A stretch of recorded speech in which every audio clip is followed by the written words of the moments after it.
Your grandfather probably never called himself a mechanic. He would have waved that off. But if you walked into his garage on a Saturday morning in 1978, you would have found a man on a flattened cardboard box beneath a Chevrolet Impala, a drain pan catching warm oil, and a radio tuned to something with a steel guitar in it. He had a socket set in a red metal case, a timing light, and a Chilton manual so oil-stained you could barely read the torque specs. But that car ran to 200,000 miles, and when he finally let it go, it was not because the engine quit. It was because the rocker panels rusted through and his wife said it looked like a disgrace in the driveway. That generation kept cars alive in ways that seem almost impossible now, because they understood something simple that we have mostly forgotten.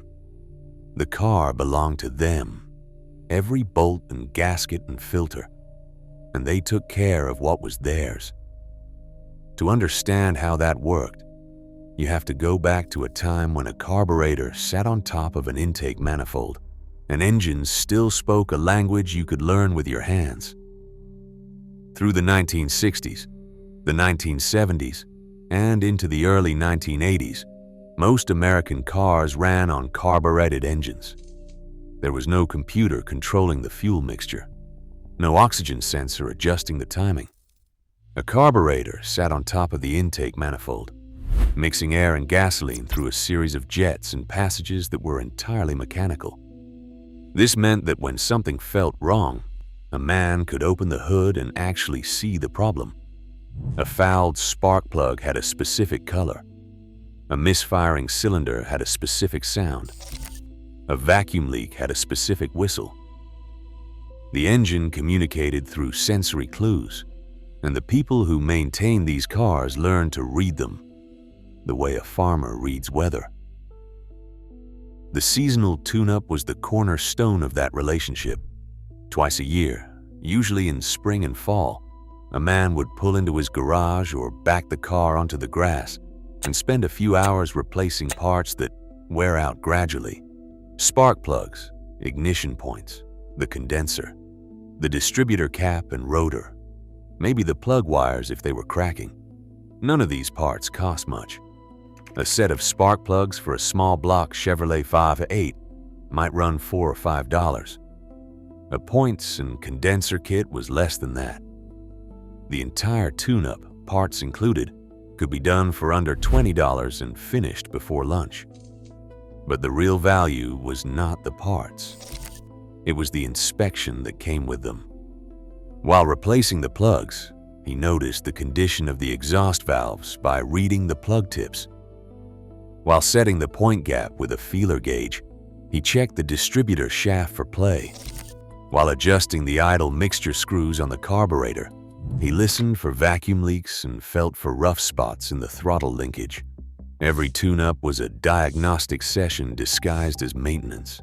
Because it happened on a schedule, problems were caught early, when they were cheap and simple instead of late, when they were expensive and catastrophic. This is the principle that modern maintenance has largely been abandoned, not because it does not work, but because the systems that made it intuitive are gone. But that is getting ahead of the story. Before engines changed, a simpler ritual happened in driveways every Saturday morning. The oil change was the most frequent ritual, and it carried more significance than the task itself suggests. The old rule was every 3,000 miles or 3 months, whichever came first. That interval was not arbitrary. It came from oil companies and engine manufacturers in an era when motor oil was a simpler formulation, when crankcase ventilation systems were less efficient, and when combustion byproducts contaminated oil faster than they do today. On a Saturday morning, the process looked the same in driveways across the country. Drive the car for a few minutes to warm the oil, pull onto ramps or jack it up, and set the jack stands. Crawl underneath with the drain pan and a box end wrench. Remove the drain plug. Wait. That waiting is where the real work happened. While the oil drained, a man looked at everything he could see from below. He checked the exhaust system for rust and loose hangers. He looked at the brake lines for corrosion. He felt the tie rod ends and ball joints for play. He checked the transmission pan for seepage. He looked at the differential cover for fresh oil. This was not a checklist. Nobody wrote it down as a procedure. It was instinct built from repetition. When you are under a car 12 or 15 times a year, you develop a mental image of what it is supposed to look like. And when something changes, you notice. A small coolant drip today becomes a blown heater hose next month. A thin film of oil on the rear axle seal today becomes a howling differential bearing in 6 months. Catching those things early was not about being meticulous. It was about being present, regularly, with the machine you depended on. But here is the part that surprises people today. The toolkit that made all of this possible was remarkably modest. A set of combination wrenches in both standard and metric, though many American cars of that era needed only standard sizes. A 3/8-inch drive socket set.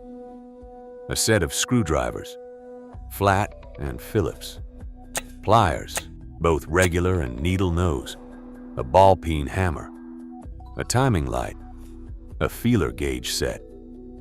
A pair of jack stands and a hydraulic floor jack. Some men had more. A torque wrench. A compression gauge. A dwell meter for setting ignition points precisely. But the core kit fit in a single toolbox, and that toolbox handled 90% of what a car needed between major repairs. The Chilton or Haynes repair manual was the only reference. These thick paperback books covered every system on a specific vehicle, with exploded diagrams, torque specifications, and step-by-step procedures written for someone with basic hand tools. They assumed competence without assuming expertise. They told you what to do and trusted you to figure out the feel of it. There was no YouTube tutorial, no forum thread, no comment section full of contradictory advice. There was the manual, the car, and the accumulated knowledge passed between men who had done it before.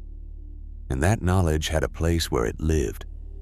That knowledge often came from the parts store counter, and the auto parts store of the 1960s, 1970s, and 1980s was nothing like the self-service retail floor it is today. It was a narrow shop with a long counter, and behind that counter stood men who had spent years learning applications. You could walk in with a worn-out water pump in your hands, set it on the counter, and the man behind it would pull the right replacement off the shelf without looking up a part number. These countermen knew which intake gasket set came with the right end seals and which one did not. They knew that the 1974 model used a different thermostat housing than the 1975 model. They knew which brand of brake shoes ran quiet and which ones squealed. That institutional knowledge was a quiet infrastructure that supported the entire ecosystem of home maintenance. When the big box auto parts chains expanded in the 1990s and the 2000s, the counterculture changed. Employees became younger, turnover increased, and the computer lookup replaced the man who just knew. The parts were still available, but the conversation that came with them faded. Beyond the engine and the ignition system, your grandfather maintained the fluids on a schedule that he tracked himself.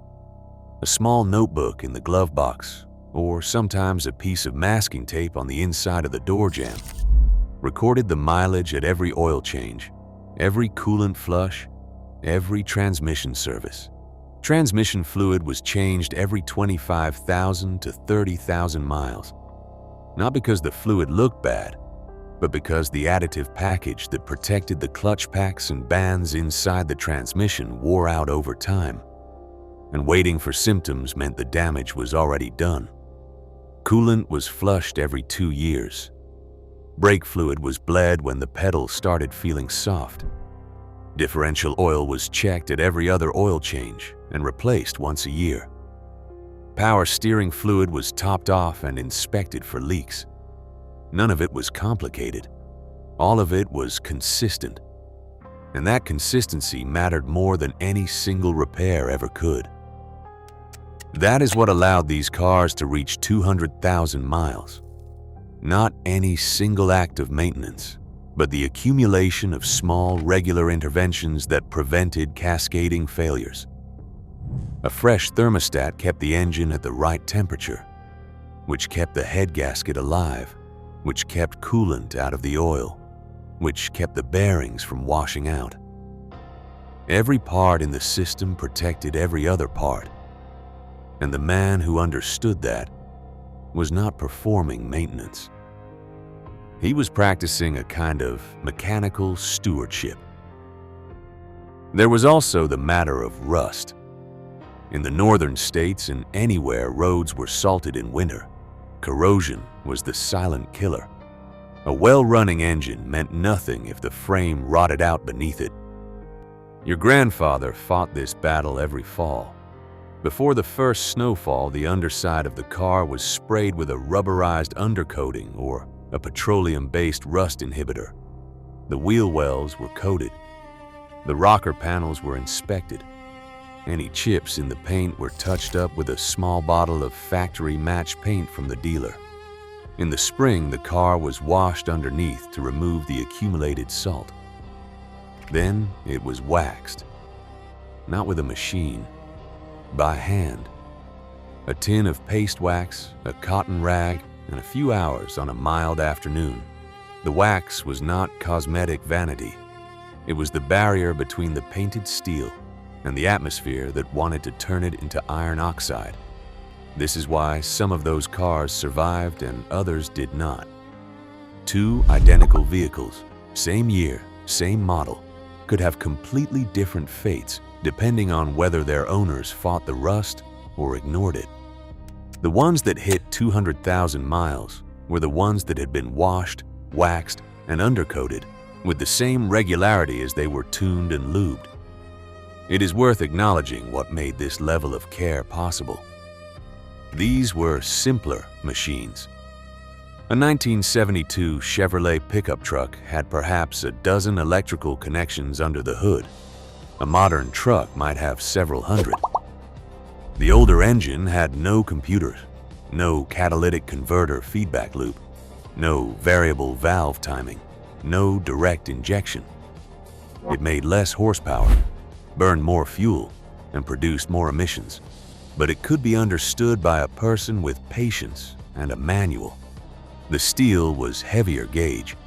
The bumpers were chrome-plated steel that could survive a parking lot tap without a trip to the body shop. The frames were body-on-frame construction, which meant structural rust could sometimes be repaired with welding and plate steel, instead of scrapping the entire car. And the odometers were only 5 digits. When a car rolled past 99,999 miles, it went back to zero. Reaching 200,000 miles meant watching that rollover happen twice. For the men who got there, it was a quiet point of pride, not something to brag about, just something to know. The car outlasted the payments by a decade. It outlasted 3 sets of tires, 2 batteries, a water pump, a starter, and 1 rebuilt carburetor. It carried a family through winters and summers, job changes and road trips, and it did it because someone spent 20 minutes under it every few weeks making sure nothing was about to fail. Something changed in the late 1980s and accelerated through the 1990s. Electronic fuel injection replaced the carburetor. Distributorless ignition systems replaced the points and rotor. Engine management computers took over the functions that a man used to adjust with a screwdriver and a timing light. The cars got better. That is not in dispute. They started easier in cold weather. They ran cleaner. They were more fuel efficient. They needed tune-ups less frequently. And when they did, the parts lasted longer.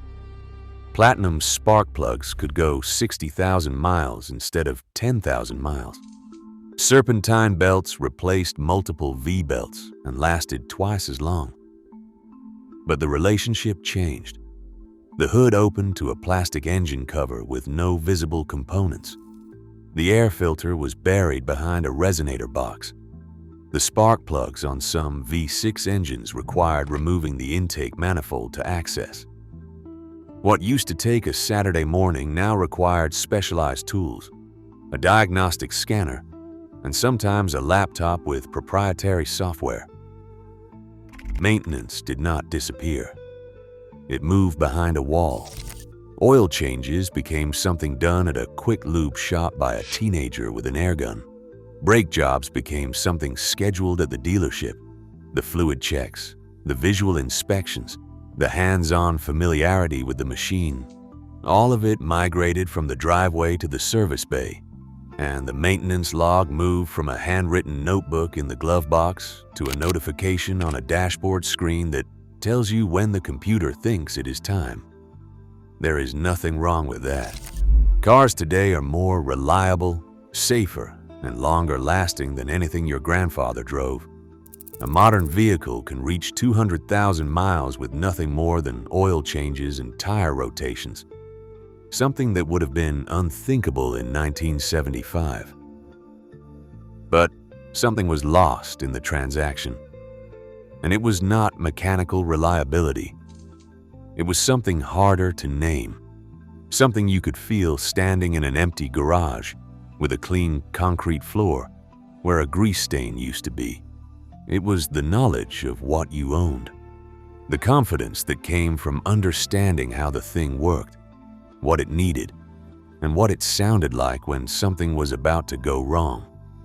It was the Saturday morning spent under the car, not because it was fun, though sometimes it was, but because it was yours, and taking care of it was what you did.